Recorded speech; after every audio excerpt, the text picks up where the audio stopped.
চাঁদের নোলক কাগজের খেয়া ভাসছে।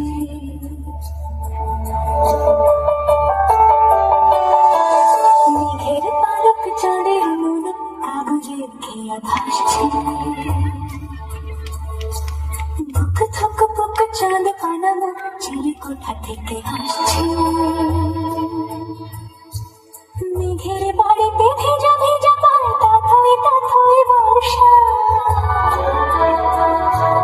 কাক ভেজা মন জল থই থই রাতের হল ফর্সা। আমি তুমি আজ একাকার হয়ে মিশেছি আলোর ভেতরে মোমো চিনতে